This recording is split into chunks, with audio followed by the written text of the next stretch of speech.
Welcome from Namibia. We're on our last full day here. Yeah. Sitting in the sun. It's actually quite warm. Actually could wear short sleeves. Yeah, that's a crazy thing. If you're in the sun, it's like super hot. In the shade, It's it's burning. chilly. And the shade is a bit chilly, yeah. It's 21 degrees Celsius at the moment. So yeah, we should have worn something different. We're going to do a hike later on, but that's not what we're doing in this video. In this video, we are going to talk about our first impressions and maybe even our culture shock that we experienced here in Namibia on our first time visit. And let me tell you, what a heck of a first time it's been.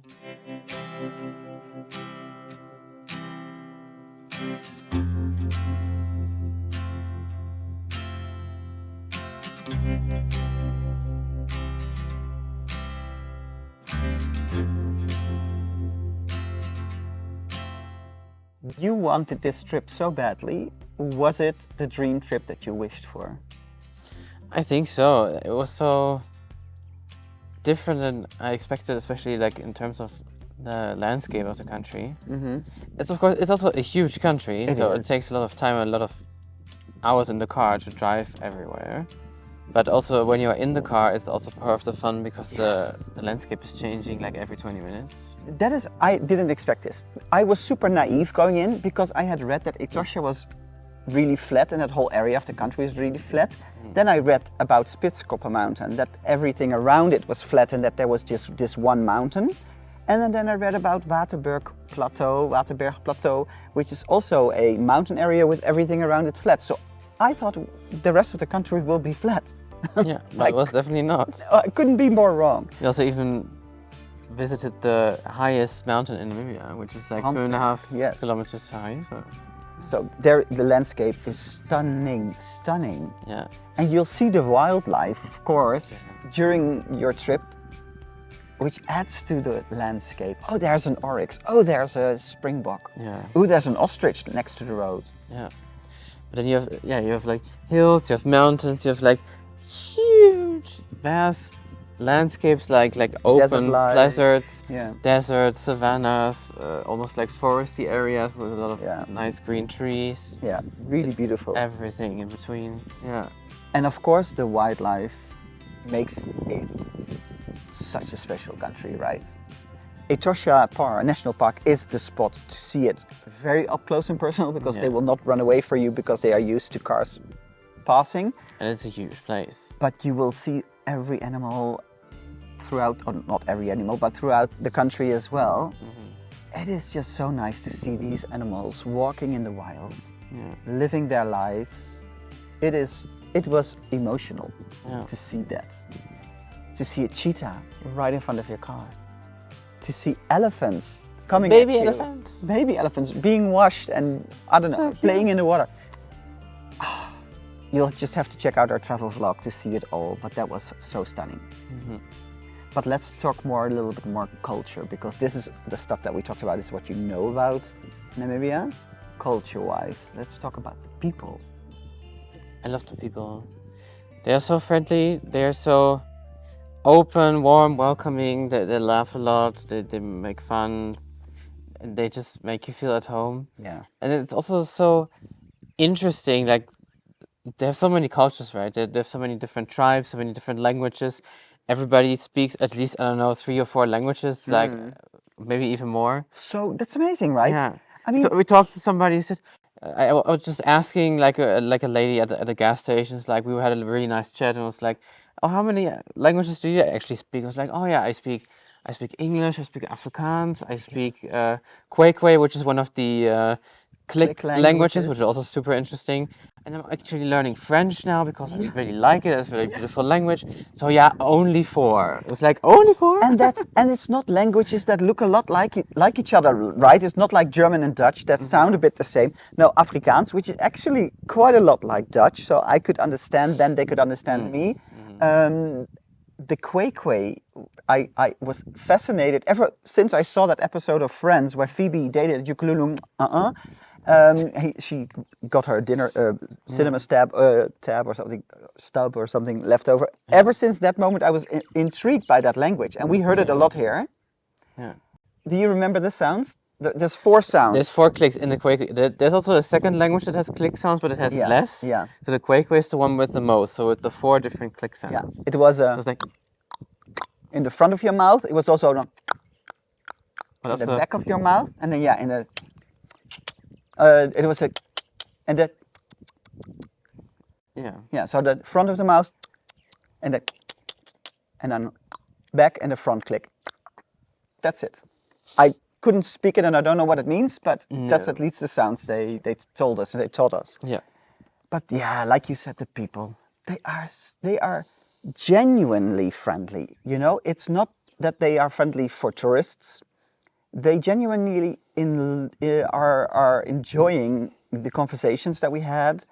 They shared personal stories, like the guides that took us on trips, or the people working in the hotels or in the restaurants. We had at the gas stations. We had some of the best talks at the gas stations. People that fill up your car, because there's always so many people around. Yeah. Yeah. You have to fill up quite a lot because the distance is so big, and everybody says you have to fill up whenever you can. Yeah. Because you never know when the next gas station comes, which sometimes is true. So definitely should do that. But every gas station you are not allowed to to put in gas yourself. So there's always at least one person, mostly 2 or 3. That fill up your car, and then they wash your windshields, and then we check your tire pressure, which is also very important for us because we had 2 punctures in one tire. Yeah. It was one nail and one there was just a hole. And so luckily, the amazing guys there helped us out, and they sorted it out. But yeah, we had so many really nice talks. I thought they shared so much about their lives, which I always love about. We had a lot of interaction with the people here. I think even more than on other trips, also because it was still low season or shoulder season, as they call it. So there was also a lot less people, so maybe that they had more time to talk to us, but it was so nice. One of the guides told us the way they live, the tourist lodges, they hire local people from the villages or the towns around that area, which I think is awesome. And they will either train them, or they will just they hire local people, men and women that are married, because the people working, they have staff housing, right? And they most of the time they share a room with one other person, so it's not like a dormitory. No, it will be one room for 2 people. Yeah, maybe it also depends on where they are, probably how they do it. So. Of course, but this is what we were told, and then they allow married couples to share the same room that I love, but it's also like that you work for 6 weeks and then you get 2 full weeks off, so you can visit family, because most people, they have their own home. Besides their staff housing, they have their own home somewhere in the town around the lodge, and they will visit their family and have 2 weeks off. And I don't know if this is true for every lodge, but this is what we were told. So they also live further away, so the 2 weeks also helps them to have enough time to travel. Yeah. Because of course, as we said, the distances in Namibia are quite big. Yes. And there's no like train network, right? No. We've seen like maybe train tracks and a train, but I think it's only used every now and then for goods, but not for people. Yeah. So at least people that we talk to, they then take a bus or something to go back. But what I also loved is that actually set me to think about how individual our society is in the Netherlands, and maybe in the entire, or at least the western part of Europe, I don't know. It is so individual. Everybody drives their own car to work. Nobody wants to take the train, or not nobody, but everybody wants to go with their own car, because you want to decide when you want to go. You want the peace and quiet on your in your head when you drive to work. You don't want to wait for your colleague to carpool. Of course, some people carpool in the Netherlands as well, but here the society all the time. Is so much more. It's more a society. The word social is more. It's not individual. More sharing. It's sharing. It's people sharing the money they make with the family that have less money, or sharing cars to go to work. We've seen it a lot, like along the road. That happens all the time, that people are picked up at the roadside or being dropped off, or I don't know. It happens the whole time. Also, the way they treat each other, the way they interact with each other, the stories that they told us. It is, for me, something that we could look up to. And I know I'm also a person that at the moment I don't drive to work a lot, but if I were to drive to work a lot, I would love to do that by myself, to play my own music, sing along with music. So I am also like You part don't of even that want to individual. take the train because then you're not Yes. on your own. I want to decide when I want to go. So I am part of that culture as well, of that society, but I love the way that it's more community feeling here. I think that is something that the entire world could use a bit more of these days, and I am super intrigued, and if I can bring a little bit of that perspective back home, to at least in what I would do myself. I probably will fall back into my own rhythm at home, but yeah, that is something that I loved seeing here, that community feeling, and that yeah, I don't know, the people are just so friendly here. You'll love it. If you ever come here, you'll love the people. Yeah. That will be something. And then, of course, there is, what is STUFR without? The food. Ooh. What food were you surprised by? Yeah, it really depends. There are like a few things that I feel like they really come from the background they had with South Africa before they became independent. So there's also a lot of that braai culture, like with the barbecue. outside barbecue, and I love the fat cakes. Oh my god, I think it's my favorite food I had here. I think that is the best surprise that we had. They were so good. It is like a Dutch oil bowl, so it's fried dough, and it's with donutty beignet kind of dough. But here they add spices, kapana spices, on the fat cook. You don't have to do that, but you can, because kids actually told us in the street, right? Do the spices. And it just makes it into a savory snack that was really good. I loved it. We loved it, yeah. But then on the other hand, you also have like the really traditional food that with like stuff and foods we've never even had before. Yeah. So we went to a traditional restaurant where they served all of those things. They even had like those mopane worms. So I don't know if you're into insects. Otherwise, you can try those Check out as well. the food video. They were really nice, actually. They were really good. They had like you're spoiling it. You don't have them watch the food video. No. Yeah. But also like even like two different types of spinaches that I've never heard of. Like wild spinach and then one other, and they taste completely different. It's the way they prepare it. Yeah. It's on an open fire. It is just, we did a cooking class to get to know the techniques and how they cook it a little bit more, which is also interesting. Yeah. It is just really nice to explore new foods and something that we both loved. And we got a tip from a friend of ours back home. She said, I haven't seen the amarula liquor in your pictures yet. Haven't you found it? Yeah. And we didn't know now we about had it every night. Yes, so we had it the last 3 nights in a row. So nice. I am looking forward to it so much tonight to close off our trip, because tomorrow night we'll be in the airplane. But yeah, so I'm going to have that amarula liquor. It's just like a little bit a mixture between citrusy and apricot flavor. That sourness of the citrusy and then the sweetness of an apricot combined nice. together. That fruit is really awesome. And I love this. Like a random animal you've never seen before. Yeah. There are also like so many beautiful birds that we don't have back home. And they're just all around you and they're like singing the whole day. And then just a random springbok passes by, or we just even met new animals that are actually not native here. But yeah. But we've seen so many animals also we had never heard of before. Of course, we wanted to see a giraffe and an elephant or whatever in the wild, but then we've also seen animals we've never heard or never seen before, which is really nice. And what I like most is that we got to observe, because we no longer observed their interactions with each other. We're at one lodge where the dinner area was outside and it was overlooking a waterhole, and there at night the rhinos came. Then the elephant followed, and he does that a lot. It was like a young elephant that loves to tease and play with the rhinos. The rhinos don't like it that much, because he wants just to more showing like, oh yeah, I'm the boss. Yeah, and scaring them off, and that interaction, and it lasted quite a long time, and it was so much fun. And also when we had also how the rhinos reacted when they were waiting for the food. Yeah, they were like really high pitched sounds, like yeah. It was like almost like a dog or like and the cheetah, because we saw cheetah feeding, the sounds they were making. They were drooling, and the sounds they were making.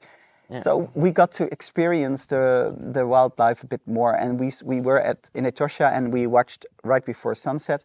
We watched a giraffe sipping water out of the pond, and they have to bend, they have to spread their legs, otherwise they can't reach down. But the way he was waiting, because he was a little bit scared of the cars, and he was like, is it safe, is it safe? He was like going up and down a little bit and then waiting, and the whole, it took like 20 minutes, but we loved watching that whole process. Yeah, it's been crazy.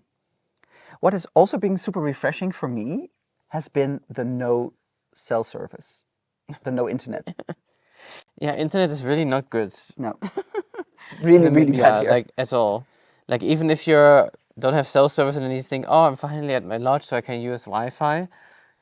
Even either the Wi-Fi is not working, or it's only working in the lobby, or it's super slow, or it's just it's and it's not working in the room. Disconnects all the time, and it only works in the restaurant, and it is still super slow. So if you want to download something to watch later, or you want to, so we had to, and Tim only got a SIM card for his phone, and I said I will do a hotspot with your phone if I want to upload something or something. But even that is not enough. That doesn't work.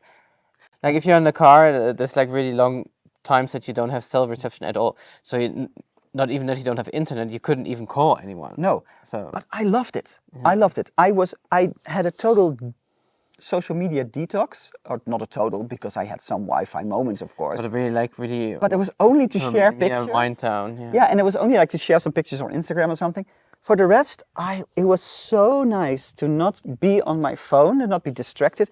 When I travel, I also, during the day, I'm not on my phone that much. But here, it was just not even a thing. And I enjoyed sitting in the car for 4 or 5 hours, just watching the landscapes, or just sitting on the balcony of one of our lodges, enjoying the sunset, or just sit there for an hour, me sitting somewhere for an hour without talking, without being on my phone, without doing anything, just having your thoughts finish and just enjoy nature, or enjoy the animals, watching the animals. Yeah, so refreshing. or enjoying sunsets. Yeah. Which are also always beautiful here. It also made it a little bit more into a bubble. Like we lived a little bit in a bubble, in a travel bubble. Yeah. Like at some point we heard like some crazy news. Yeah, we got from like the world. news flashes every now and then when And it was like super important stuff, but it was like, oh yeah, that's also still going on.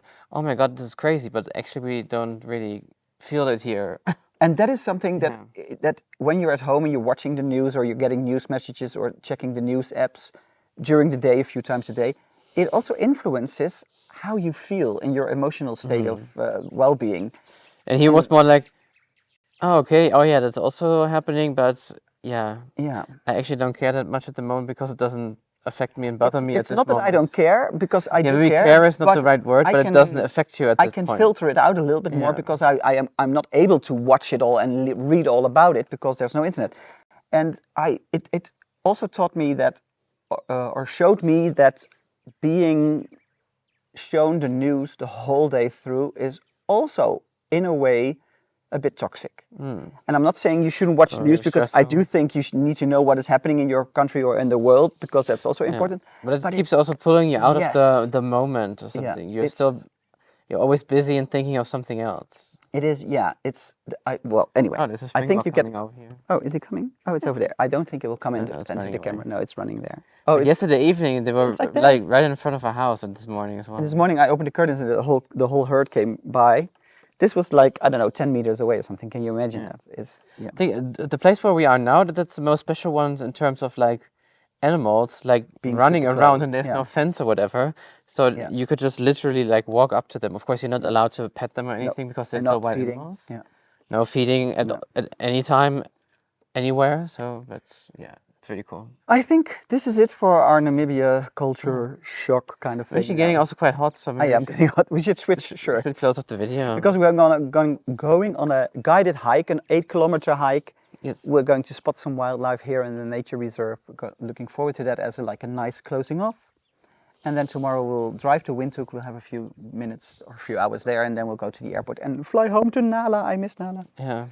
Yeah. And also looking forward to that it's, even if it's the biggest and the international airport of Namibia, it's tiny. Compared to other airports we've been to all over the world. So I think it will also be super easy to go there and go to customs and everything. Crazy. Thank you for watching us talk about, unedited, about Namibia and what we loved and what we wanted to share with you. We love making these videos because it's just our first impressions after a 2-week amazing trip, right? Yes. Check out our other Namibia videos, our travel vlog full of adventures, funny stories, funny adventures. You can also check out our members only section. There we uploaded quite a few, I think about 13 or 14 videos that we just talk to you like this, but then about something that happened in that moment, or like when you saw the elephants for the first time. You'll love it. So there was also something something not that great happening right at the beginning of our trip. Yeah, we also talk about that. Don't spoil it. No, I'm not going to say. Now we're going to close off for real, right? Yeah. Thanks for watching. See you soon. Check out our Bye. other videos.